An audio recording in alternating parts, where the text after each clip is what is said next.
First time పెడుతున్నావా చేపల పులుసు బాగా రావట్లేదు అయితే నా వీడియో ఒకసారి చూసి ట్రై చేస్తాను. ఫస్ట్ ఏం లేదు, అపోలో ఫిష్ ఉంటుంది కదా, దాన్ని పులుసు ఎలా పెట్టుకోవాలి ఈరోజు వీడియోలో అయితే చూసేద్దాం. ముందైతే ఒక ఉల్లిపాయ తీసుకున్నానండి, తర్వాత 3 టమాటాలు అండ్ పచ్చిమిరపకాయలు అయితే ఒక 4 తీసుకున్నాను. మనకి స్పైసీనెస్ బాగుంటుంది అనమాట పులుసులోనైతే. ముందైతే పచ్చిమిరపకాయలు వేసి వేపుకున్న తర్వాత కొంచెం అవి ఫ్రై అయినంటే కొంచెం ఉల్లిపాయలు టమాటాలు కూడా వేసేసుకోండి. టమాటాలు వేసుకున్న తర్వాత లైట్గా ఫ్రై చేసి కొంచెం సాల్ట్ అయితే వేసి మూత అయితే పెట్టేయండి.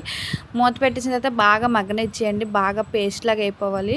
పేస్ట్ లాగా అయిపోయిన తర్వాత కొంచెం పసుపు, కొంచెం కారం అండ్ కొంచెం మసాలా అండ్ కొంచెం కరివేపాకు కూడా వేసుకొని ఫ్రై చేయండి. మనకి టేస్ట్ అనేది చాలా బాగుంటుంది. పచ్చివాసన ఏమన్నా పోతుంది, నీ స్మెల్ వచ్చినా పోతుంది అనమాట. అందుకే కరివేపాకు ఖచ్చితంగా అయితే నేను వేస్తాను. తర్వాత చింతపండు పులుపు ఉంటుంది కదండి, మీకు ఎంత పులుపు కావాలో అంతలో అయితే నానబెట్టుకున్న తర్వాత బాగా పిసికిసుకొని రసం అయితే ఫుల్గా పిండి అండి అదే కళాయిలోకి అయితే వేసుకోండి. తర్వాత పొంగు వచ్చిన తర్వాత లేదా కొంచెం మరిగిందని మీకు తెలుస్తుంది కదా, మరిగిందని తెలిసి లోపు తర్వాత మనం పక్కన నీట్గా కడిగి పెట్టుకున్న అపోలో ఫిష్ ముక్కలు ఉంటాయి కదా, అవి కూడా వేసేసుకోండి. వేసుకున్న తర్వాత కొంతసేపు కొంచెం కొత్తిమీర వేసేసి ఒక 10 నిమిషాలు అయితే మరగనిచ్చేయండి. అంతే, మన చేపల పులుసు ఈజ్ రెడీ.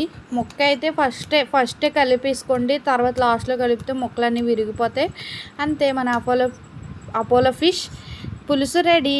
మన ఛానల్ ఇంకా ఎవరైనా సబ్స్క్రైబ్ చేసుకోకపోతే సబ్స్క్రైబ్ చేసుకొని లైక్ చేసి కామెంట్ చేసేయండి. నిన్ను మీ లోకల్ అమ్మాయి. Bye bye.